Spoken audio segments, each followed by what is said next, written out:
Hai Sobat Lentera, Tera News kembali hadir menyapa Anda dengan membawakan sederet informasi terhangat dan inspiratif. Kita mulai dari Istana Garuda, Ibu Kota Nusantara, Kalimantan Timur. Setelah berkibar Ibu Kota Nusantara, bendera pusaka dan teks proklamasi kembali ke Monumen Nasional Jakarta. Nah, bagaimana perjalanannya? Berikut liputan selengkapnya.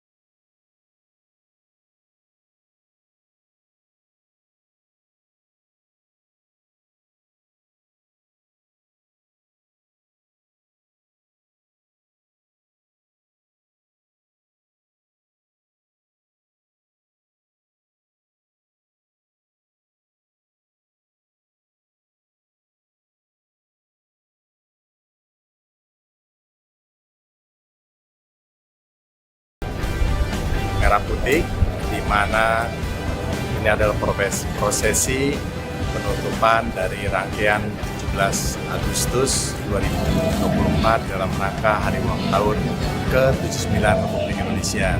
Tadi pagi dimulai dari Istana IKN dan menuju Jakarta. Dan ini adalah sekali lagi bagian dari sebuah prosesi Hari Ulang Tahun Republik.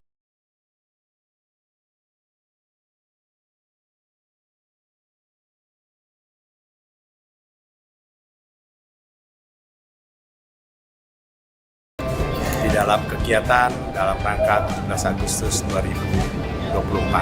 Begitu juga saya ucapkan kepada seluruh masyarakat di DKI Jakarta maupun di IKN dan juga Balikpapan, Samarinda, dan Sepaku.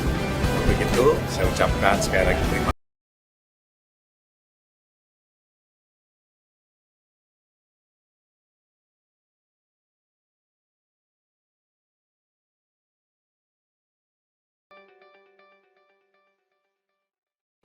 Kita ke informasi selanjutnya. Penjabat Sekretaris Daerah Provinsi Jawa Timur, Bobi Sumiarsono, membuka grand final Karapan Sapi Piala Presiden 2024 di Stadion Muhammad Nur, Bangkalan, Madura.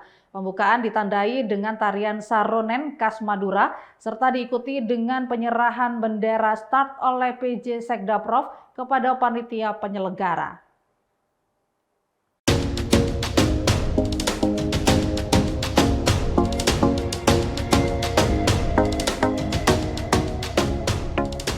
Dalam sambutannya, Bobi menyampaikan Karapan Sapi telah menjadi warisan tak benda Indonesia yang telah terdaftar di Kemendikbud. Oleh karenanya, ia menyebutkan bahwa perlombaan kali ini bukan hanya sekedar ajang lomba memperebutkan hadiah, tapi juga simbol budaya dan identitas Madura. Guna menjaga kearifan budaya lokal, masyarakat tetap perlu memanfaatkan teknologi yang semakin pesat. Untuk itu, masyarakat harus adaptif dan bijak dalam menggunakan teknologi. Pejabat Sekretaris Daerah Provinsi Jawa Timur, Bobi Sumiarsono, mengajak seluruh peserta untuk berlomba secara adil dan menjaga kondusivitas, karena dengan begitu minat masyarakat dalam menonton akan semakin tinggi karena aman dan nyaman. Sementara itu, Pejabat Bupati Bangkalan Arif M. Edi menyampaikan perlombaan kali ini diikuti oleh 4 pasang sapi. Ke-24 pasang sapi ini diambil 6 juara, yaitu 3 pasang sapi dari golongan menang dan 3 pasang sapi dari golongan kalah.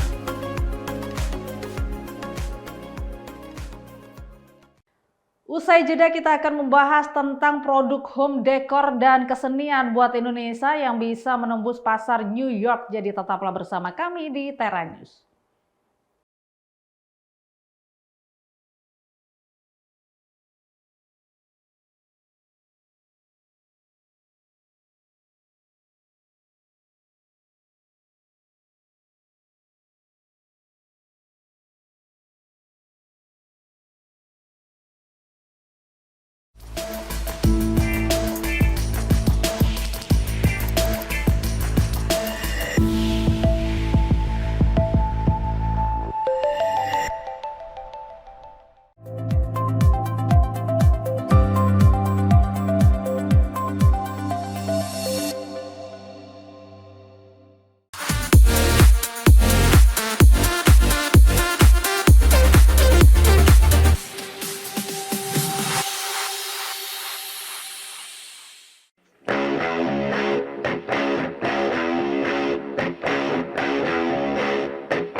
Kembali Anda bersama kami di Tera News. Sobat Lentera, produk home decor dan kesenian buatan tangan Indonesia mendapat respon positif pasar New York, Amerika Serikat. Ini terlihat dari pameran Shopee Project 2024 yang diikuti 11 UMKM Indonesia beberapa saat lalu. Selengkapnya liputan VOA di New York. Ini kali pertama Indra Gusman menampilkan koleksi fashionnya, batik Amaryllis, di hadapan pasar New York. Saya udah ada buyers dari museum, mereka pesan beberapa pieces pakaian embroidery, terutama shawl-shawl kayak gini, mereka sangat tertarik sama shawl-shawlnya. UMKM fashion bermotif fusion, sulaman khas Hungaria dan kain Nusantara dari batik Amaryllis ini sebenarnya tak asing untuk klien luar negeri. Pameran ini membantu ekspansi UMKM seperti Amaryllis untuk pasar luar negeri, namun bukan tanpa kendala. Tapi ya kendalanya kita memang masih di produksi sih. Produksi kita kan terbatas karena kita rata-rata handmade. Proses produksi produk buatan tangan yang lama kerap berujung kepada harga jual yang relatif lebih tinggi. Namun kurator sebut pembeli Amerika Serikat lebih apresiatif dengan produk buatan tangan berharga tinggi yang sebanding dengan kualitasnya. You're going to pay a higher price point for handmade goods. Just for the time, I mean some of these products take 3 months, 3 weeks, whatever to make. Melihat minat pasar AS yang positif terhadap produk dekor dan kerajinan tangan, berbagai instansi pemerintahan Indonesia mulai mendukung pemain UMKM-nya untuk juga bersaing di pasar ekspor. Seperti Kementerian Investasi yang membawa 2 UMKM-nya ke pameran Shop Objet di New York ini. Kalau tahun ini sementara masih kepada produk-produk kria dan furniture. Untuk mungkin ke depan tidak hanya kita ikut berpameran di produk kria, mungkin komoditi pertanian juga mungkin kita bisa ikut sertakan seperti kopi, coklat. Pemerintah Indonesia rutin membawa para pemain UMKM-nya untuk datang ke luar negeri dan mengikuti berbagai pameran seperti pameran Shop Project 2024 di New York tempat saya berada saat ini. Dan inilah produk-produk yang ditampilkan yang memang fokus menampilkan produk home decor dan juga produk kesenian. Responnya dari tahun ke tahun dari setiap pameran di New York khususnya tergolong sangat positif. Meskipun selalu terkendala satu hal, yakni ongkos pengiriman dari Indonesia ke Amerika Serikat yang mahal. Ahli sebut persoalan ongkos kirim Indonesia ke Amerika Serikat ini jadi masalah abadi para eksportir. But it is a huge, because obviously we've got some other companies that are countries that are very Vietnam, Cambodia, that are closer. Their shipping costs are not even competitive we can't compete. CEO Duanyam, Melia Winata, sudah mulai rutin mengekspor produk home decor anyamannya. Ongkos kirim yang memang diakui tinggi berimbas kepada harga jual di tingkat retail yang bisa mencapai 7 kali lipat. Biaya pengiriman, custom, ekspor, import, tax, dan segala macam. Jadi hal ini yang pastinya akan add-ons to their cost. Data dari KJRI New York menyebut, pameran Home Decor New York Now 2023 berhasil mendapat nilai kontrak langsung senilai $400.000 untuk 11 UMKM Indonesia yang berpartisipasi. Dari New York, Randy Wicaksana, VOA.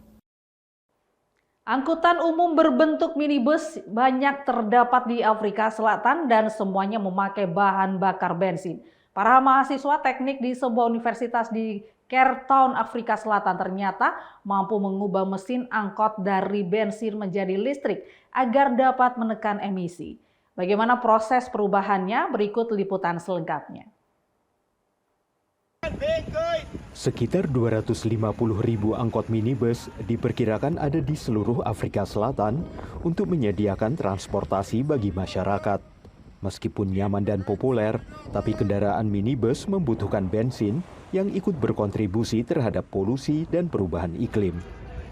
Para mahasiswa teknik di Universitas Stellenbosch mencari cara untuk memanfaatkan tenaga listrik bagi armada minibus Afrika Selatan. Selama 1 tahun, tim ini telah memodifikasi minibus bertenaga bensin agar bisa dijalankan dengan tenaga listrik, yang menurut mereka adalah yang pertama di negara ini. Modifikasi semacam ini bisa membantu para pengemudi angkutan umum menghemat biaya. You're going to save substantially. So just to give you an idea, our calculations show that if you buy a new electric taxi, you'll pay it off within 7 years because of the savings. If you do a retrofit, you pay it off within 1 year. Di Afrika Selatan, kendaraan listrik atau EV masih lambat berkembang. Meski ada target pengurangan emisi karbon dari Perserikatan Bangsa-Bangsa untuk membatasi pemanasan global. Menurut Dewan Bisnis Otomotif negara ini, hanya kurang dari 1.000 kendaraan listrik yang dibeli di Afrika Selatan pada tahun lalu. Bagi banyak warga, harga mobil listrik masih terlalu mahal. Dan hingga saat ini, pasokan listrik yang tidak menentu dari sebagian besar pembangkit listrik tenaga batu bara juga menjadi faktor penghalang. In South Africa, we have a very constrained grid, and introducing EVs in a naive way will exacerbate the problem. So we try to figure out a strategy around that. Menurut anggota tim teknik universitas ini, elektrifikasi kendaraan pada akhirnya akan menjadi hal yang umum di Afrika Selatan dan tenaga surya akan memainkan peran penting dalam keberhasilannya. Untuk proyek berikutnya, tim akan mencoba memodifikasi bis angkutan umum untuk dijalankan dengan listrik. Dan untuk saat ini, para insinyur sedang mencari dukungan finansial dari pemerintah dan sektor swasta untuk melanjutkan proyek minibus listrik ini. Dari Arlington, Virginia, saya Helmi Yohanes dan tim VOA.